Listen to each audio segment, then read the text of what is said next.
Hello दोस्तों, स्वागत है आपका अनंत आईएएस कोचिंग के यूट्यूब चैनल पर। मैं तिलक सर जुड़ चुका हूं आपके साथ अपने batch fast and furious batch के साथ। तो ये आपका बैच फास्ट एंड फ्यूरियस जो बैच है आपके लिए लॉन्च किया गया है। 90 दिन का बैच है 15 अक्टूबर से लेकर 15 जनवरी तक, जिसमें आपको कवर कराया जाएगा पूरा आरआरबी एनटीपीसी 2024 को लेकर जो भी आपका सिलेबस है वो आपका यहाँ पर कंप्लीट कराया जाएगा। तो इसमें हमारे साथ जुड़ेंगे हमारे टीचर हैं कृष्णा सर जो आपको हिंदी पढ़ाएंगे, इसके साथ तिलक शर्मा सर जो मैं खुद हूं जो कि आपको मैथ और रीजनिंग पढ़ाने वाला हूं, और हमारे बहुत ही आपके होनहार और एक्सपीरियंस सर हैं हमारे गौरव वैष्णव सर जो कि आपको जीके और करंट अफेयर कवर कराने वाले हैं। तो ये आपका एक कंप्लीट बैच है जिसको हम लोग आपका आगे 90 दिन तक लेकर चलने वाले हैं। तो इस बैच में आपका हम लोग सिलेबस की अगर हम बात करें, क्योंकि आज का जो वीडियो है वो रीजनिंग के सिलेबस को लेकर है। रीजनिंग के में आपके क्वेश्चन कहाँ कहाँ से पूछे जाते हैं, क्या सिलेबस है, अगर हम जाएं बोर्ड की साइट को लेकर तो यहाँ पर सिलेबस में केवल आपको कुछ ही आपके टर्म मेंशन किए गए हैं आपके रीजनिंग को लेकर। तो रीजनिंग को लेकर जो आपका आरआरबी की वेबसाइट है उसमें बड़ा ही बिखरा हुआ सा सिलेबस दे रखा है कि आपके ये टॉपिक हैं और ये इन टॉपिक से आना है, और लास्ट में उन्होंने मेंशन कर दिया है एटसेट्रा को। तो यहाँ पर उन्होंने एटसेट्रा मेंशन कर दिया, मतलब खतरे की घंटी बज गई आपके लिए। एटसेट्रा का जो मतलब होता है कि वो मतलब कहीं से भी क्वेश्चन पूछ सकता है। रीजनिंग का जो भी वनडे एग्जाम का सिलेबस आपका सिलेबस है उससे कहीं से भी आपका एग्जाम में क्वेश्चन आ सकता है। आप ये नहीं बोल सकते कि ये out of the syllabus question है। तो हम इस सिलेबस को डिटेल में डिस्कस कर लेते हैं, और हमारे जो बैच फास्ट एंड फ्यूरियस में जो हम कवर करने वाले हैं उसकी एक रूपरेखा देख लेते हैं कि क्या रहने वाली है रूपरेखा, और इसको सिलेबस को कैसे हम लोग कवर करेंगे विद इन टाइम में, ये भी आपका जानेंगे। तो सबसे पहले रीजनिंग सिलेबस की बात करें तो यहाँ पर रीजनिंग का सिलेबस है वो आपके टोटल 3 पार्ट में डिवाइड किया गया है। 3 पार्ट में आपका अगर हम बात करें, इसमें एक वर्बल रीजनिंग को लेकर हम बात करते हैं और नॉन वर्बल रीजनिंग को लेकर। तो यहाँ पर ये 2 पार्ट आपका अगर हम इनमें देखें कौन कौन से टॉपिक हमारे कवर होते हैं, तो सबसे पहले वर्बल रीजनिंग के अंदर आपका पहला पार्ट आता है लॉजिकल रीजनिंग। लॉजिकल रीजनिंग में आपका जो सबसे इंपॉर्टेंट क्वेश्चन है सीरीज को लेकर, सबसे पहले हम सीरीज कवर करेंगे। 2 तरह की सीरीज एग्जिस्ट करती हैं जो एग्जाम में पूछी गई हैं या फिर आगे पूछी जा सकती हैं। पहली आपकी नंबर सीरीज और दूसरी लेटर सीरीज यानी कि अल्फाबेट को लेकर जो सीरीज होती है।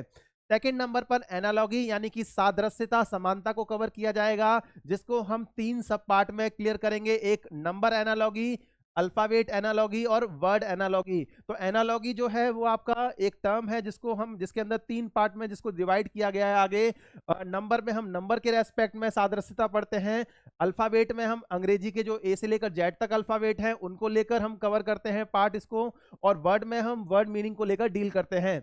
सेम इसी फॉर्म में आपका कोडिंग डिकोडिंग और क्लासिफिकेशन भी आपके 2 चैप्टर दिए गए हैं, जिनको हम लोग नंबर अल्फाबेट और वर्ड, नंबर अल्फाबेट और वर्ड के रेस्पेक्ट में यहाँ कवर करके चलेंगे।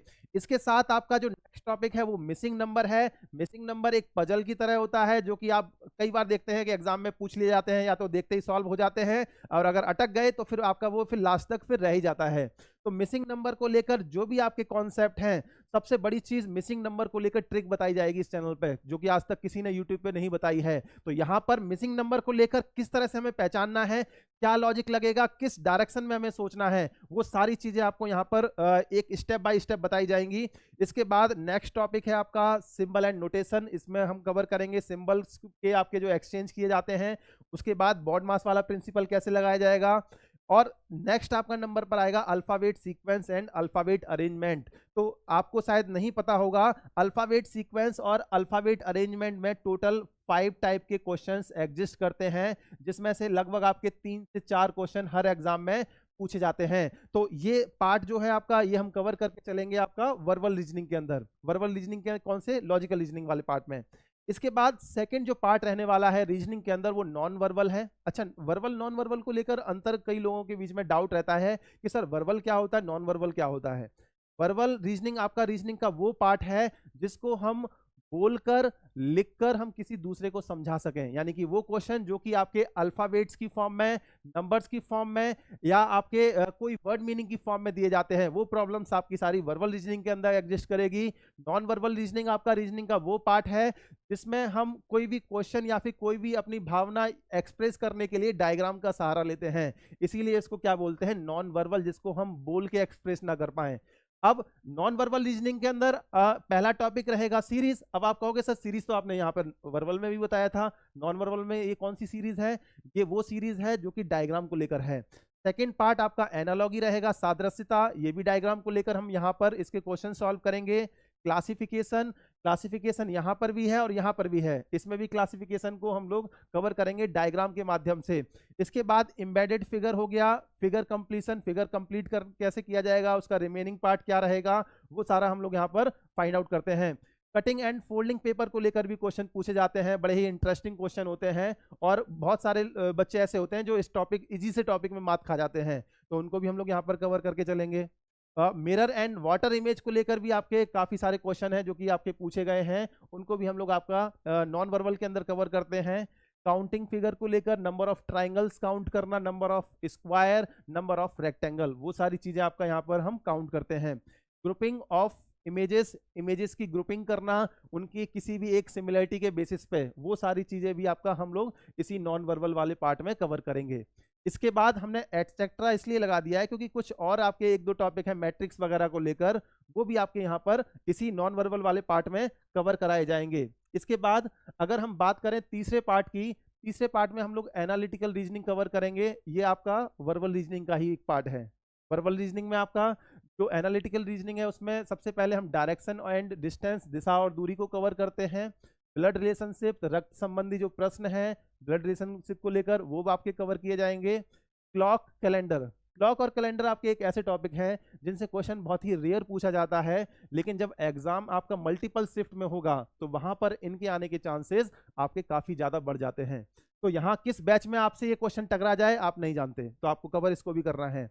इसके बाद रैंकिंग और सिटिंग अरेंजमेंट, रैंकिंग को लेकर क्वेश्चन या सिटिंग अरेंजमेंट, बैठने का जो क्रम होता है, चाहे वो राउंड टेबल के अराउंड हो या किसी एक पंक्ति के अराउंड लोग बैठे हों, वो सारी चीजें आपका हम रैंकिंग और सिटिंग अरेंजमेंट में कवर करेंगे।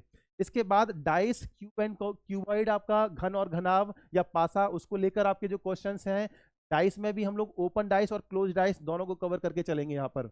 इसके बाद आपका वेन डायग्राम हो गया, वेन डायग्राम, वेन आरेख को लेकर जो भी प्रॉब्लम्स हैं, कैसे हम रिलेट करते हैं एक से ज्यादा वर्ड को किसी एक सर्कल डायग्राम के थ्रू, वो सब हम यहाँ पर कवर करेंगे। इसके बाद स्लॉग रहेगा, स्लॉग को लेकर क्वेश्चन। अच्छा, ये स्लॉग जो है आपका न्याय संगत तर्क जिसको हिंदी में बोला जाता है, ये बहुत ही ज्यादा बच्चों के दिमाग में कंफ्यूजन क्रिएट करता है। हम लोग इसको एक यूनिक कॉन्सेप्ट से सॉल्व करने वाले हैं, जो कि आपको फिर एक बार पढ़ने के बाद दोबारा आपको कहीं से फिर पढ़ने की जरूरत फिर नहीं पड़ने वाली। इसके बाद स्टेटमेंट को लेकर, statement argument, statement assumption, statement को लेकर कई सारे चैप्टर्स हैं। टोटल मिलाकर अगर हम देखें तो 7 से 8 चैप्टर हैं स्टेटमेंट को लेकर, जो कि किसी भी स्टेट पुलिस के एग्जाम में पूछे जाते हैं। लेकिन यहाँ पर आपको आरआरबी का एग्जाम देना है, तो जो मोस्टली क्वेश्चन है वो स्टेटमेंट आर्गुमेंट, स्टेटमेंट अजम्पशन को लेकर पूछे जाएंगे। इसके बाद अभी रिसेंटली जो मोस्ट आपका फेवरेट टॉपिक बन चुका है एग्जामिनर का, जिससे वो काफी क्वेश्चन पूछता है, अभी रिसेंटली आप देखोगे एसएससी वगैरह के एग्जाम में बहुत सारे क्वेश्चन पूछे गए हैं डेटा सफिशियंसी को लेकर, यानी कि आंकड़े पर्याप्तता, यानी आंकड़ों को लेकर जो भी आपके मल्टीपल टॉपिक्स हैं उनको लेकर कुछ आंकड़े दे दिए जाएंगे, आपको ये देखना है कि वो सफिशिएंट है भी या नहीं। तो वो आपका यहाँ पर हम डेटा सफिशियंसी के अंदर कवर करेंगे। और बाद में हमने एटसेट्रा मेंशन कर दिया है। अब आप कहोगे सर आपने हर पार्ट को कवर करने के बाद लास्ट में एटसेट्रा क्यों मेंशन कर दिया, मतलब आपको भी डाउट है क्या? नहीं, ये इसलिए मेंशन किया है क्योंकि सारी चीजें क्लास में कवर कराना कभी पॉसिबल होता ही नहीं है। कुछ चीजें आपकी ऐसी होंगी जो आपको एमसीक्यू या फिर आपका जो मॉक टेस्ट होंगे उनके माध्यम से कवर कराई जाएंगी। तो यहाँ एटसेट्रा वर्ड इसीलिए मेंशन है क्योंकि कुछ टॉपिक ऐसे हैं जो आपको एमसीक्यू क्वेश्चंस के माध्यम से पूरे कराए जाएंगे। और आप इस चैनल को पे लास्ट तक बने रहिए। और यहाँ पर जो हम लोगों ने प्रॉमिस किया है, ऐसा नहीं 90 दिन बाद हम आपका साथ छोड़ के कहीं चले जाने वाले हैं, आपके साथ एग्जाम के दिन तक हम जुड़े रहेंगे। उसी के साथ साथ आप अपने दोस्तों तक ये बात पहुंचा दो कि ये बैच बिल्कुल निशुल्क है। जितने भी टॉपिक्स हैं उनको लेकर आपके जो भी क्वेश्चंस हैं एमसीक्यू, जो इंपॉर्टेंट एमसीक्यू हैं, उनको लेकर आपको पीडीएफ यहाँ पर फ्री ऑफ कॉस्ट मिलेगी। जी हाँ, फ्री ऑफ कॉस्ट आपको मिलने वाली है, पीडीएफ सारे, वीडियो सारे, और क्या चाहिए। ठीक है, आज के टाइम में अगर आपको ये सारी चीजें मिल जाती हैं और तब भी एग्जाम अगर क्लियर नहीं हो रहा है तो फिर कोई आपका फिर एग्जाम क्लियर फिर आपको नहीं करा पाएगा। ठीक है, तो इसीलिए आप जुड़े रहिए इस बैच के साथ में, ज्यादा से ज्यादा लाइक और सब्सक्राइब करिए और अपने दोस्तों तक इस वीडियो को पहुंचाइए और बने रहिए इस चैनल के साथ। और हम मिलते हैं इसके नेक्स्ट वीडियो में। Thank you so much.